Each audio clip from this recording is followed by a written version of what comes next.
Bien, on va travailler sur la page 3.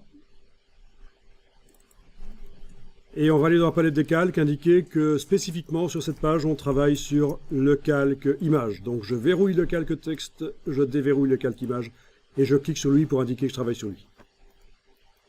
Vous aurez le même problème dans Illustrator, il faut cliquer sur le calque, le mettre là comme ça en bleu pour indiquer qu'on travaille sur lui. Il ne suffit pas qu'il soit déverrouillé. Et on va aller chercher une image. Fichier, importer.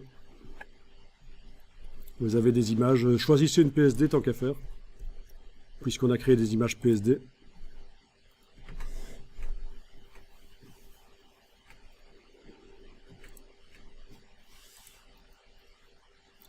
Cliquez, glissez, et voilà.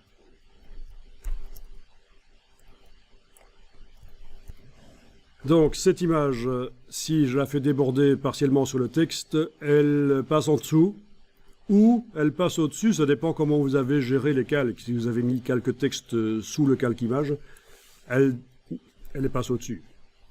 Le calque texte au-dessus du calque image, elle passe en dessous. Peu importe que vous soyez à une configuration ou l'autre, ce qu'on va faire ici va marcher. On va enclencher l'habillage, c'est-à-dire qu'on va utiliser l'image pour repousser le texte. Et ça, c'est le genre de choses qui est intéressante à faire, parce que par rapport à un document Word, évidemment, on ne sait pas faire ça facilement dans Word. Donc, vous avez votre image qui est activée, qui est partiellement superposée comme ça au texte. Il faut quand même laisser un peu d'espace pour que les mots puissent se mettre. Hein. On a une colonne qui est déjà pas large du tout. Là. Voilà. Je peux même agrandir l'image. La faire déborder, c'est pas interdit. C'est toujours mieux. Quand on a l'occasion, c'est plus professionnel si vous avez des images qui vont jusqu'au bord des pages. Parce qu'avec une photocopieuse couleur, on n'arrive pas à faire ça. En offset, on y arrive. À faire aller les images et les couleurs, etc. jusqu'au bord des pages. Alors là, vous allez maintenant dans le menu Fenêtre, habillage de texte. Et vous allez enclencher l'habillage ici, pour l'image qui est actuellement sélectionnée. Voilà. Donc là, on a le texte qui ne se met plus à l'endroit de l'image. Il nous reste une chose à faire, c'est quand même mettre de la marge pour éloigner le texte de l'image comme ça.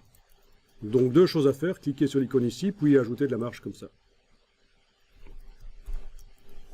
Et voilà, au niveau de la mise en page, on a un truc qui peut être sympa. C'est très minimaliste, c'est vite fait, ça manque de diversité, mais c'est pas grave.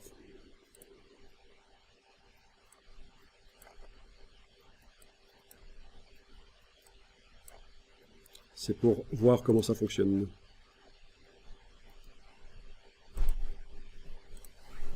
Donc ça c'est l'habillage de texte avec le cadre de l'image.